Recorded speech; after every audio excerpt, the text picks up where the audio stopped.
Les patriarches, Don Jean de Montléon, livre 3, chapitre 8. Aseneth.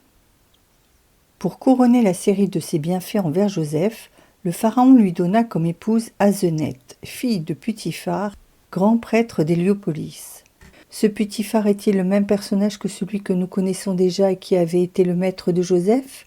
Certains auteurs l'ont pensé, au premier rang desquels il faut citer saint Jérôme. Mais saint Jean Chrysostome, saint Augustin sont d'un avis contraire. Dans ses questions sur la Genèse, ce dernier énumère de multiples raisons qui empêchent de confondre les deux hommes. D'abord, le silence que garde l'Écriture, alors qu'elle n'aurait pas manqué de faire ressortir comme un titre de gloire supplémentaire pour Joseph l'honneur d'épouser la fille de celui dont il avait été l'esclave. Ensuite, l'incompatibilité des attributs du chef de la milice avec ceux du grand prêtre. L'impossibilité de cumuler les fonctions sacerdotales et la haute surveillance des prisons, l'usage pour les prêtres égyptiens de ne pas exercer d'autres charges que l'administration de leur temple, la distance, enfin, qui séparait Héliopolis de Memphis, où résidait habituellement la cour, et qui n'aurait pas permis à un même homme d'assurer les deux emplois.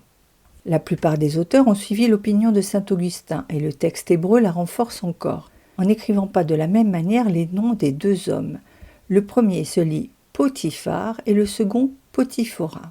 Quoi qu'il en soit, le grand prêtre d'Héliopolis était certainement l'un des plus hauts personnages du royaume.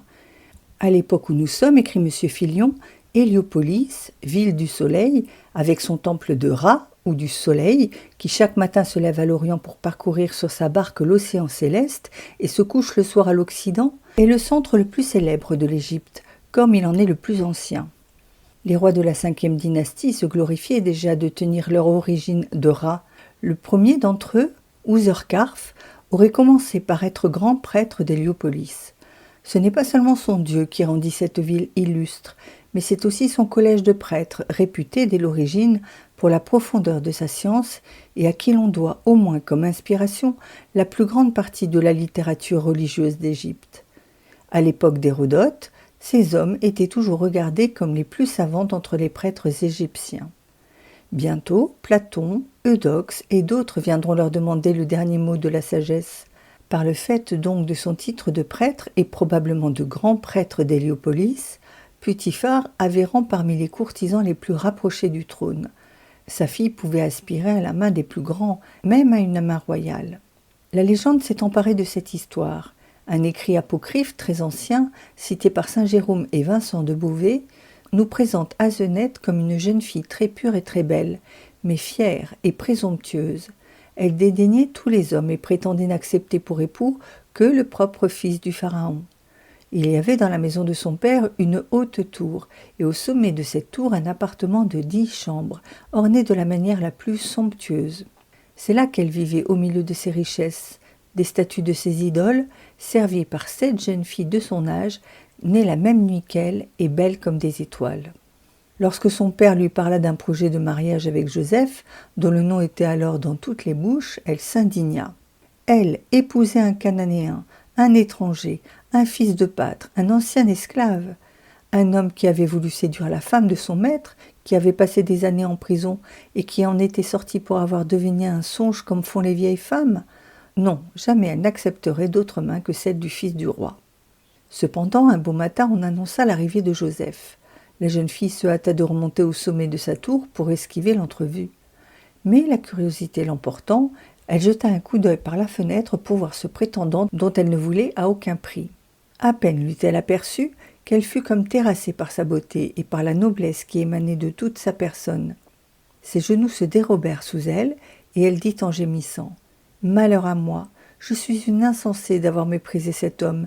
Il est le Fils de Dieu, car il n'est homme sur terre qui puisse avoir un fils d'une pareille beauté. Ah, que mon père me donne à lui, mais comme son esclave, et je le servirai jusqu'à la fin de mes jours. » Ses parents l'ayant appelée pour la présenter au vice-roi, elle accourut et s'inclina devant lui en disant « Salut, Seigneur, qui êtes béni de Dieu. »« Salut, répondit le fils de Jacob, Dieu vous bénira aussi. » Mais, lorsque sur l'invitation de son père, elle voulut lui donner le baiser de paix, comme c'était alors l'usage, Joseph l'arrêta.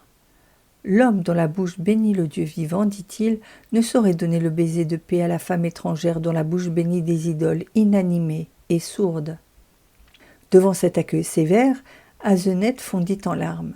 Joseph alors eut pitié d'elle et la bénit en disant « Dieu d'Israël, Dieu de mes pères, vous qui faites sortir la lumière des ténèbres, la vérité de l'erreur, la vie des ombres de la mort, bénissez cette jeune fille, renouvelez et purifiez son cœur et daignez la compter un jour au nombre de ce peuple élu que vous vous êtes réservé dès le commencement des siècles. » Rentrée chez elle, Aseneth jeta ses idoles par la fenêtre. Puis, se revêtant d'habits de deuil, elle pleura durant 1 semaine entière. Au bout de ce temps, elle reçut du ciel, par le ministère d'un ange, l'assurance que Dieu lui avait pardonné ses péchés et qu'elle épouserait Joseph. Ce qui fut fait. Le pharaon voulut présider les noces en personne. Pendant 7 jours, personne ne travailla en Égypte. Les fêtes se succédèrent sans interruption et tout le monde fut dans la joie. Après cela, Joseph se donna tout entier à ses nouvelles fonctions.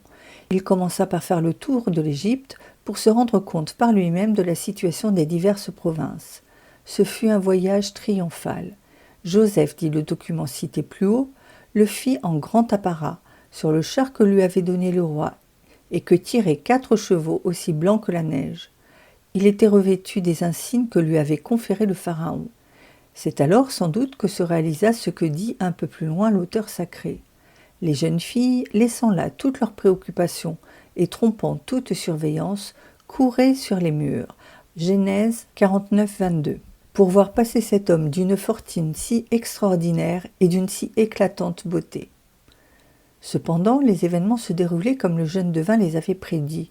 Une fertilité inouïe marqua les 7 années qui suivirent son accession au pouvoir. Le blé venait en telle abondance qu'on ne savait où le déposer. La profusion des grains dépassait toute mesure, elle ne pouvait se comparer qu'au sable de la mer. Joseph en fit mettre soigneusement de côté la 5e partie, ainsi qu'il l'avait dit, et cette réserve fut portée à des magasins spéciaux, établis par ses soins dans les principaux centres de l'Empire. Durant cette période, Aseneth eut successivement 2 garçons, auxquels Joseph donna des noms symboliques. Il appela l'aîné Manassé, mot qui signifiait « faisant oublier », parce que, disait-il, « Dieu, en me comblant comme il l'a fait, m'a fait oublier toutes mes épreuves et la maison de mon père. » Et le second, Éphraïm, ce qui signifie « double fécondité », parce que, déclarait-il, « Dieu m'a rendu fécond sur la terre de mes malheurs. » Au bout de 7 ans, cependant, les choses changèrent, comme l'avait annoncé le songe du pharaon. L'abondance fit place à la disette, et bientôt régnèrent dans tout l'Orient la famine et la détresse. Sur une inscription très ancienne, découverte récemment, et qui a nom « La colonne des 7 années de famine », on peut lire « Depuis 7 ans, le Nil n'est pas monté, le blé nous manque, les champs sont desséchés.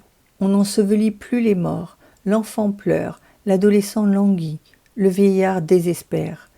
Tous, jambes sans force, bras croisés, sont accroupis et prostrés. » Pendant quelque temps, les habitants vécurent sur les réserves qu'ils avaient faites eux-mêmes, chacun pour son compte, au temps de l'abondance. Mais ces provisions furent vite épuisées, et alors de toute l'Égypte, une clameur monta vers le pharaon, demandant du pain. Bien loin de s'en alarmer, le souverain envoyait les suppléants à son premier ministre, dont il admirait chaque jour davantage la sagesse, la prudence, le savoir-faire, le dévouement, et en qui il avait une confiance absolue.